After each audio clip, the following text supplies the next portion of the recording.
Salut à tous, c'est Akagami, votre youtubeur One Piece préféré, et aujourd'hui on se retrouve pour ma deuxième théorie sur l'œuvre d'Eiichiro Oda. Après avoir parlé de Shanks le Roux et de Monkey D. Dragon lors de ma dernière vidéo, je vais vous parler des lames noires et comment une lame devient noire dans One Piece. Donc si mon contenu vous plaît, n'hésitez pas à vous abonner et à liker la vidéo, ça me fera vraiment plaisir. N'hésitez pas aussi à la partager pour me soutenir. Pour commencer la vidéo, il faut que je vous parle rapidement des lames dans One Piece. Ces sabres sont appelés les Meito.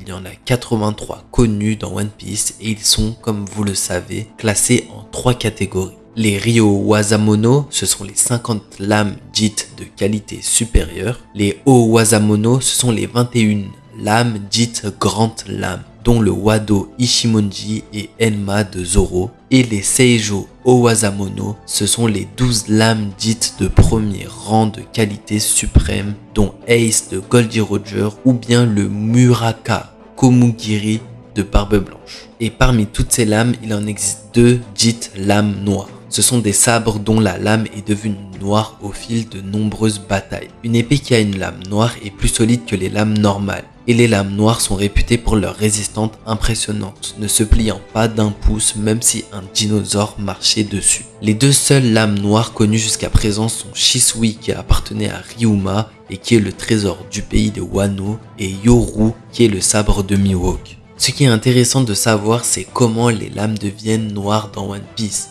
Mais ce processus est toujours inconnu. Mais je pense avoir découvert comment les lames deviennent noires et c'est ce que je vais vous montrer lors de cette vidéo. Au chapitre 789, Dracul Mihawk nous dit que n'importe quelle lame a le potentiel de devenir une lame noire. Ici, Oda nous montre que si une lame devient noire un jour, c'est grâce à son utilisateur et non grâce à la lame, car elles peuvent toutes devenir noires. Au chapitre 937, Gyokimaru explique que Shisui n'a pas toujours été une lame noire et que si elle est aujourd'hui comme ça, c'est le fruit des combats de Ryuma. Gyokimaru confirme donc ce que Mihawk disait 200 chapitres avant. Les lames noires deviennent comme ça grâce à leurs utilisateurs. Mais vous me direz que je vous apprends rien pour l'instant, donc rentrons dans la phase la plus intéressante de la théorie. Comment rendre les lames noires et quel est le processus pour? De ce que l'on sait, les lames deviennent noires pendant les combats. Mais alors comment expliquer que des grands pirates comme Barbe Blanche, Oden, Shanks le Roux ou bien Goldie Roger, le roi des pirates, n'ont pas de lame noire en leur possession? Ce sont tous pourtant des pirates qui se sont battus toute leur vie contre les plus grands de ce monde. Donc si les lames devenaient noires pendant les combats, ils auraient dû donc rendre leurs lames noires, car Mihawk nous le disait au chapitre 789 que toutes les lames ont le potentiel de devenir des lames noires. Les lames pourraient donc devenir noires à un moment précis où tout pirate ne peut pas aller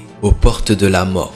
Et si les lames avaient une âme et choisiraient leur possesseur grâce à un test qui rendrait les lames noires? Ça expliquerait donc pourquoi au chapitre 97, le vendeur de sabres à Locktown disait à Zoro que ce sont les sabres qui choisissent leur propriétaire. Mais donc, comment les lames deviennent noires? Les lames pourraient donc devenir noires lors d'un combat aux portes de la mort. Détenant alors une âme, elles auraient une volonté propre, elles prendraient donc la forme d'une faucheuse, mythe chez tous les sabreurs. Elle serait donc la personnification de la mort et donnerait un combat intérieur à leurs possesseurs pour savoir s'ils sont dignes de posséder ces lames ou non. Si les possesseurs gagnent ce combat, la récompense serait que la lame devienne noire, incassable et dite plus résistante que toute autre matière. Ça expliquerait donc pourquoi les plus grands pirates de ce monde n'ont pas eu de lame noire. Malgré le fait qu'ils aient combattu toute leur vie, ils ne seraient donc jamais passés aux portes de la mort et n'ont jamais pu rendre leur lame noire. Mihawk, qui a une lame noire, aurait alors pu la rendre comme telle lors d'un combat contre Shanks le Roux. Aux portes de la mort, il aurait gagné son combat intérieur contre la faucheuse, rendu Yoru son sabre noir et gagné son combat contre le Roux durant son adolescence. Par contre, comme le dit le vendeur de sabres à Locktown à Zoro au chapitre 97, tous ceux portant un Kitetsu sont morts dans des circonstances étranges. Si tu ne gagnes pas ton combat contre la faucheuse, le possesseur de cette lame meurt.